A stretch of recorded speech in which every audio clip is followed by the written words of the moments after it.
Saludos y bendiciones. Por aquí les habla su pastor, hermano y amigo Domingo Arturo Zairos, pastor de la iglesia Betania Libre de Palo Negro. Hoy quiero compartir contigo una palabra del Señor que he titulado ¿Quién es Jesús para ti? El mensaje de hoy, así como oyes, se titula ¿Quién es Jesús para ti? Recuerda que los hombres y las definiciones de los mismos, con sus respectivos nombres, con sus respectivas inclusive apodos que le dan a las personas, le agrega valor a la identidad de la misma. Podemos recordar el caso de Pedro cuando el Señor, llamándose el mismo Simón, le dice: tu nombre es Pedro, Cefas. Y luego en la vida, carácter y conducta de este hombre podemos apreciar cómo esa característica particular de su apodo se vio reflejada en su vida, obra y ministerio. Y este es el caso también para con nuestro Señor Jesucristo, el cual fue descrito y definido por Juan el Bautista de una manera tan sorprendente que hoy quiero compartir contigo este tiempo de descubrimiento de la personalidad de Jesús a través de las menciones y nombres que el predicador del desierto diera de nuestro amado Redentor. Amado Señor, en esta hora queremos encomendar esta palabra en tus preciosas manos. Concédenos, amado, que hoy esta palabra llegue a las vidas y corazones de todos aquellos que lo necesitan y podamos ser un canal de bendición para tu gloria y bendición a muchos que necesitan ser impactados por tu Espíritu Santo. En el nombre de Jesús, amén. La primera palabra, expresión o título que Juan el Bautista le diera a Jesús fue el verbo o la palabra. Realmente en los textos originales dice: en el principio es o fue la palabra, así como lo dice el versículo 1 al 3 del capítulo 1 de Juan. Dice: en el principio, antes de la creación del mundo, ya existía la palabra. La palabra estaba con Dios y esa palabra era Dios. Estaba ahí con Dios en el comienzo. Todo fue creado por la palabra y sin la palabra nada se hizo. Es importante que hagamos énfasis en esta característica muy particular del nombre de Jesús. Jesús es definido como la palabra creativa, la palabra de vida, lo que en el principio estaba con Dios. Hoy podemos entonces concluir que lo que tú necesitas más encarecidamente en tu vida es recibir la palabra de Dios, porque esa palabra va a generar en ti la vida, la esperanza, va a crear la solución a tu necesidad, a tu problema, va a edificarte, va a consolidarte.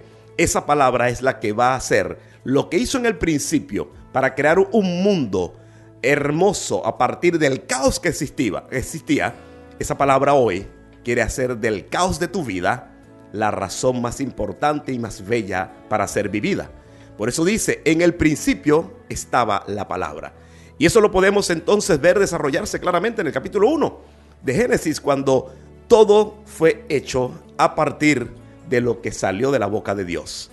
Así que Jesús, en la primera definición que hace Juan el Bautista de él, es: Jesús es para mí, el Cristo, el Redentor, es para mí la palabra. Hoy quiero decirte, esa palabra está llegando en este momento a tu vida para hacer la transformación, la creación que tanto necesitas. El segundo nombre o característica con la cual el mensajero del desierto, como me gusta llamar a Juan el Bautista, es la palabra o la expresión: Jesús es la vida de los hombres y la luz de los hombres. Es decir, Jesús es la vida y la luz de los hombres. Los versículos 4 y 9 nos dicen de la siguiente manera: en él, en Jesús, estaba la vida desde el principio, en esa palabra. Y esa vida era la luz de los seres humanos. La luz verdadera que ilumina a todo ser humano entraba al mundo, así como lo está escuchando. Pero, como bien lo dice el mismo Señor Jesús, Adán y Eva, y en ellos toda la humanidad, amaron más las tinieblas que la luz, porque dice que sus obras, las obras nuestras, son malas. Jesús es la vida y Jesús es la luz. Pudiéramos decir que Juan pudo haber dicho: Él es el árbol que está en el medio del Edén. Él pudo haber usado esta expresión, porque ¿de qué consistía o en qué consistía el árbol? Dice que es el árbol de la vida. pero a su vez es el árbol que le daba la luz y la dirección al hombre. Claramente nos dice en Génesis que el hombre todos los días tenía que tomar del árbol de la vida para poder vivir a plenitud, pero también para poder vivir en integridad, en la luz de Dios. Y es cuando Satanás mete allí sus garras, como decimos en criollo, y hace que el hombre decida por el árbol de la muerte y de la oscuridad. Y toma del árbol del conocimiento de lo bueno y lo malo, y es entonces cuando la debacle entra a la humanidad completa, entra al mundo, porque el hombre amó más las tinieblas y la muerte que la palabra que le había dado Dios de comer del árbol que da vida permanente. Hoy es necesario que nosotros tomemos también la decisión qué árbol vamos a comer, de qué fruto vamos a tomar, cuál es el objetivo al cual vamos a apuntar. Necesitamos apuntar hacia el árbol de la luz y de la vida. Y ese árbol hoy tiene un nombre, es Jesucristo.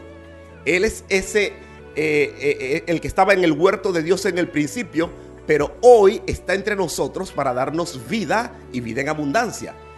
Pero separado de Él no puedes hacer nada. Juan 15 nos dice que Él es la vid verdadera, es decir, el árbol de uvas. Y nadie puede existir ni hacer nada bueno fuera de ese árbol. Jesús nos está invitando a que nosotros nos fijemos a Él como esas ramas y bebamos de su savia, bebamos de su esencia plena para poder entonces vivir una vida plena en Él, poder estar en la luz y poder estar en la vida. Así entonces define por su segunda forma Juan el Bautista a Jesús como la vida y como la luz. Pero también Juan el Bautista definió a Jesucristo como el Hijo de Dios. La primera mención que encontramos de los evangelios en cuanto a que Jesús es el Hijo de Dios y luego el Hijo del Hombre, lo vemos en este pasaje, en este texto. Lo dice los versículos 18, 34 y 49 del capítulo 1. Voy a leerlos específicamente esos textos. Dice: nadie ha visto jamás a Dios, pero el Hijo único, quien es el mismo Dios, nos lo ha dado a conocer. Él está lo más cercano del Padre. Lo he visto y por eso doy testimonio de que este es el Hijo de Dios. Y luego nos dice el versículo 49, Natanael respondió: Maestro, tú eres el Hijo de Dios. Porque es importante saber que Jesús es el Hijo de Dios. Para la cultura judía, nadie podía ver a Dios. Y es así, es lo que nos dice la Escritura. La Escritura dice: nadie ha visto jamás a Dios, pero el que ha visto a Jesucristo ha visto al Padre. Porque la definición para un hebreo de hijo significa aquel que tiene las mismas características del Padre. Es la representación plena del Padre. Un hijo es la impronta de su papá. Es por ello que los maestros de la ley y los fariseos se enojaban tanto cuando Jesús hacía la ratificación de que yo soy el Hijo de Dios. Porque ellos decían: no puede ser posible, porque cuando tú dices que eres hijo de alguien, eres igual a ese alguien. Entonces ellos decían: te estás haciendo Dios. Pero Jesús sí, efectivamente, era en ese momento el Hijo unigénito. Recuerde, el Hijo unigénito porque era el único que ostentaba esa calidad, que ostentaba ese título tan hermoso, ser un hijo. Pero posteriormente, en el mismo Juan nos dice que todo aquel que recibe a Dios, que cree en su nombre, le ha dado el poder de ser llamado o ser hecho un hijo de Dios. Hoy tú puedes tener la bendición de ser también un hijo. Y si hijo, heredero de Dios y coheredero con Cristo. Todas las bendiciones, todas las facultades, todas las responsabilidades y todos los privilegios que Dios ha dado a Jesucristo pueden ser también tuyos con tomar la decisión de recibirle, aceptarle, renunciar a quien eres y entregar tu vida a Jesucristo. Jesucristo lo dejó bien establecido. La palabra lo dejó bien establecida. Aquellos que le reciben como su Señor y Salvador reciben el privilegio y la bendición de ser llamados hijos de Dios. Juan el Bautista definió a Jesús como el Cordero de Dios que quita el pecado del mundo. El Cordero de Dios que quita el pecado del mundo. Nos dice los versículos 29 y 36. Al día siguiente, Juan vio que Jesús venía hacia él y dijo: miren, Él es el Cordero de Dios que quita el pecado del mundo. Cuando vio pasar a Jesús, dijo: miren, ese es el Cordero de Dios. Para nosotros, los de estas latitudes, los occidentales, quizás esta expresión no tiene mucho sentido, pero para un hebreo, esta expresión tiene un altísimo valor, un altísimo significado. En esta expresión estamos conjugando toda la trayectoria y desarrollo ritual de un pueblo, de una nación. Toda la tradición ritual, toda su tradición cúltica se resume en la expresión el Cordero de Dios. Cuando usted lee los 5 libros, el que llama el Pentateuco, desde el Génesis hasta Deuteronomio, podemos ver que se desarrolla sobre todo en Levítico, en Números, en Deuteronomio, una secuencia de ritos, sacrificios y prácticas que apuntaban a el perdón de pecados, la restauración de la relación con Dios, ofrendas de paz, ofrendas para cubrir faltas hechas inconscientemente, ofrendas para cubrir faltas hechas conscientemente, ofrendas para indemnizar, una serie de ofrendas que el propósito era acercarnos a Dios. Pero ¿cómo podía una persona acercarse a Dios? Casi todos estos sacrificios, se les llama, a los conocedores, los teólogos han dicho que eran sacrificios cruentos, porque habían sacrificios no cruentos. Por ejemplo, había un sacrificio que consistía en llevar una torta, o lo que conoceríamos nosotros en nuestro entorno, un pan árabe. Es decir, un pan amasado sin levadura, con un poco de aceite y algunas especias. Ese era un tipo de sacrificio. Y usted dirá: no, pero ¿qué sacrificio tiene que ser siempre vinculado con la muerte de algo? No, la palabra sacrificio significa sacro oficio. Es todo aquello que tú haces para honrar a tu Dios. Es una práctica que honra el servicio a una deidad, y en este particular, la única que nosotros reconocemos, que es al Dios eterno, a Jesús, su manifestación en carne, el Dios trino. Entonces, cuando nosotros hablamos de el Cordero de Dios, estamos hablando de un sacrificio cruento, donde por la muerte de un animal se cubría la falta de una persona. Dios exigía esto para que el hombre entendiera que sus pecados, sus ofensas a Dios, generan muerte. Y al generar muerte, alguien tenía que poner la vida, dice, porque la palabra nos dice claramente que sin derramamiento de sangre no puede haber remisión, perdón, liberación de los pecados. Alguien tenía que derramar sangre.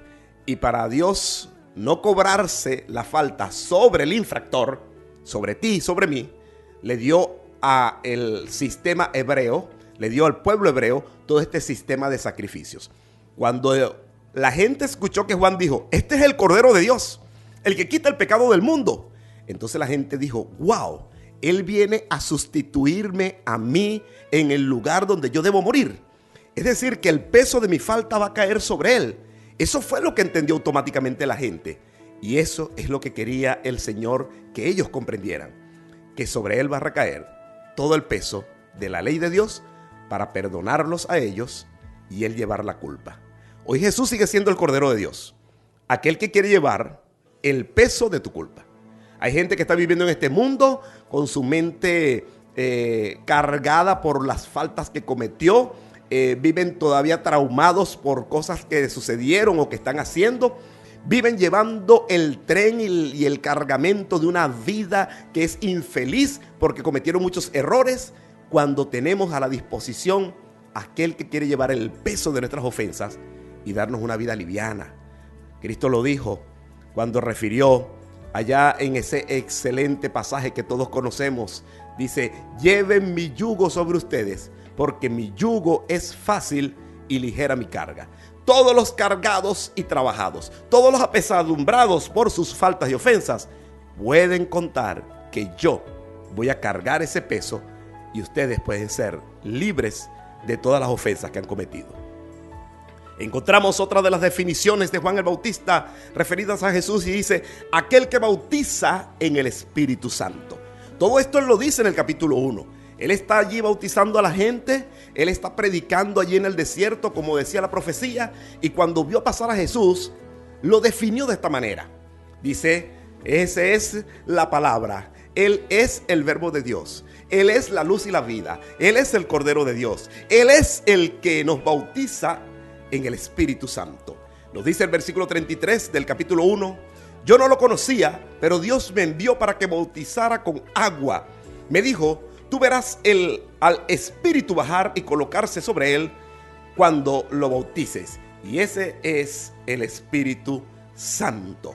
Efectivamente, cuando Jesús fue bautizado por Juan, se abrieron los cielos para decirle a toda aquella nube de testigos que estaba en ese momento, este es mi Hijo amado en el cual me complazco. Él es el que los va a bautizar a ustedes en el Espíritu Santo. ¿Qué significa ser bautizados en el Espíritu Santo? Es ser sumergidos en la esencia y presencia de Dios para vivir en ella permanentemente.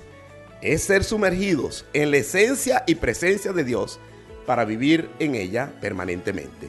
Cuando Jesús fue ascendido a los cielos, en ese momento que nos habla en el capítulo 1 de Hechos, nos dice claramente que los discípulos estaban preocupados y los seres angelicales que estaban allí para dar el mensaje a estos hombres, darle aliento, darle paz, les dijeron claramente que tuvieran paz. A ellos también les convenía, como dijo Jesús, que Él se fuera para que el Espíritu Santo estuviera, porque con la presencia del Espíritu Santo, los hijos de Dios íbamos a poder testificar del Señor en Jerusalén, el mejor lugar del mundo, en Judea, el territorio amado por Dios, en Samaria, cuando ya las cosas se están poniendo álgidas, o hasta lo último de la tierra. Y lo último de la tierra son aquellas naciones que estaban de espaldas totalmente a Dios. Usted, con la presencia del Espíritu Santo, puede testificar en el lugar donde Dios tiene establecido su trono, o lo va a establecer, como es nuestra seguridad y esperanza, porque lo dice la Escritura, en Jerusalén. O usted puede testificar en el peor lugar del mundo, lo último de la tierra. Pero necesitamos todos la presencia y el poder del Espíritu Santo para poder ser eficaces y efectivos en nuestra vida y para el logro del objetivo de predicar la palabra. Juan decía que Jesús era el Mesías, o lo que es lo mismo, el Cristo. La palabra Mesías y Cristo significa lo mismo. ¿Y qué significa el Mesías o Cristo? Significa el Rey de Israel. Nos dice el versículo 41, primero buscó a su hermano Simón y le dijo, encontramos al Mesías, que significa el Rey elegido de Dios. Y nos dice luego el texto, Natanael respondió, Maestro, tú eres el Hijo de Dios, el Rey de Israel. Juan 1:49. Cuando esto sucedió, aquellos hombres se llenaron de emoción. ¿Y por qué se llenaron de emoción? Porque por centurias. Ellos estaban esperando que viniera el rey que los iba a gobernar como gobernó David, y le dio a Israel gloria, libertad, dominio y poder sobre todas las naciones del mundo. Sí, Jesús, usted dirá, no vino a darle eso a su pueblo. Jesús vino a darle bendiciones espirituales. Pero déjame decirte, Jesús viene un día a reinar físicamente, porque Él va a poner bajo el dominio de su vara de justicia a todas las naciones de la tierra. Tú tienes que tener esto claro. Y quiero darte un ejemplo, una alegoría muy práctica y sencilla. Ante el rey, los que vienen de culturas donde se practica la monarquía, donde viven bajo sistemas monárquicos, ellos saben que ante el rey hay que inclinarse, y hay países donde hay que arrodillarse. Y esto es así, porque es el honor, el reconocimiento de que nosotros estamos bajo la cobertura y bajo el dominio y bajo la autoridad de su majestad, el rey. Dice la Escritura que ante el nombre de Jesús se doblará toda rodilla, de los que están en el cielo y de los que están en la tierra. Ahora bien, los que hoy día en esta vida estamos doblando nuestra rodilla ante el Señor, vamos a estar de pie ante Él para exaltarlo por la eternidad. Pero los que hoy están de pie, que no quieren humillarse ante el Señor, que no quieren reconocer la majestad, el dominio y el poder de Dios. Cuando mueran y venga el tiempo del juicio, van a tener que arrodillarse y reconocer después de esta vida, es decir, más allá de la muerte, que de quien se les habló, de quien se les predicó, era el Jesús a quien debieron servir y se negaron a hacerlo. Si tú quieres estar junto a Jesús, junto a su trono, hoy debes arrodillarte ante Él y entregarle tu vida, tu voluntad y hacer todo lo que Jesús te manda. Pero si permaneces en esa actitud de autosuficiencia, inclusive muchas veces de soberbia, y no querer reconocer el dominio y potestad del Señor, posiblemente, y ese posiblemente es muy seguro, que te toque arrodillarte después de la muerte y tener que reconocer que el Jesús del quien se te habló era real, era fiel y es el Rey del universo. Juan definió a Jesús, en último lugar, como el Hijo del Hombre. Nos dice el versículo 51. Luego le dijo: les digo la verdad, ustedes verán el cielo abierto y los ángeles de Dios bajando y subiendo sobre el Hijo del Hombre. Ahora bien, ¿qué significa la expresión el Hijo del Hombre? Tremendo.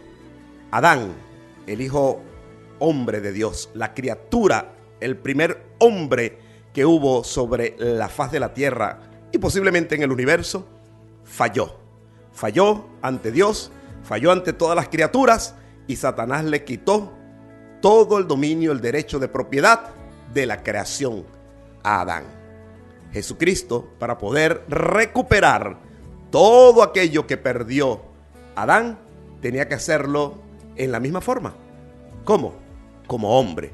Cuando aquí se dice que Él es el Hijo del Hombre, está hablando de que el segundo Adán, manifestado en Jesucristo, vino y derrotó a Satanás con todo poder y gloria. Hoy podemos decir que estamos seguros, tenemos un futuro promisorio, porque el Hijo del Hombre, Jesucristo, recuperó y sigue recuperando todo aquello que el primer hombre entregó.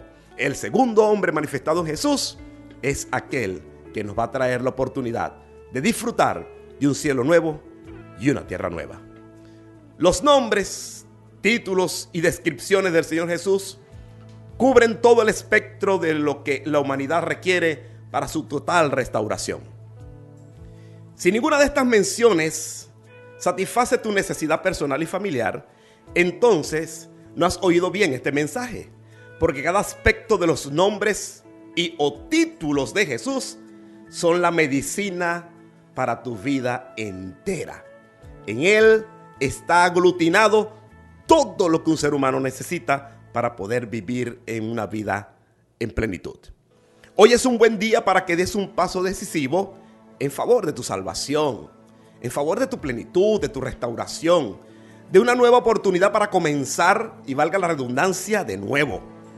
Ese paso es decir: Señor, te reconozco como el que me perdona, el que me levanta, el que me restaura y encamina para una vida nueva y mejor. Hoy tú debes decirle al Señor: hoy decido caminar de la mano de mi buen Señor y Salvador. ¿Y cómo se hace esto? Con una sencilla oración. Quiero que me acompañes a hacer esta oración, pero antes de hacerla, quiero recordarte: Jesús es la palabra que todos necesitamos para que lo que no está al alcance de nuestra mano suceda, para que el milagro ocurra. Él es la palabra creadora. Él es esa palabra que nos sustenta. Él es esa palabra que da vida. Jesús es no solamente la palabra, es la vida y es la luz de los hombres. En la nación de Israel, en la ley, está establecido que en un hogar nunca puede faltar una vela encendida, porque todos tienen que saber que dentro de esa casa hay vida. Jesucristo viene a ser esa vela encendida en nuestras vidas, en nuestro ser. Es el que demuestra que nosotros tenemos vida, porque aquel que está alejado de Jesús está en la muerte. Está comiendo del árbol de la muerte. Está comiendo del sistema de oscuridad. Pero hoy podemos cambiar la dinámica de las cosas y poder hacer pasos seguros, certeros, adecuados, comiendo ahora del árbol de la vida, del árbol de la luz. Jesús es el Hijo de Dios. Es Dios hecho carne. Es Dios hecho hombre. Es Dios a favor de nosotros. Es Dios entre nosotros. Jesús también es el Cordero de Dios. Y ya te lo expliqué. Aquel en el que tú puedes depositar todas tus faltas y fallas y creerle plenamente, porque es quien te va a dar la liberación de la carga del pecado.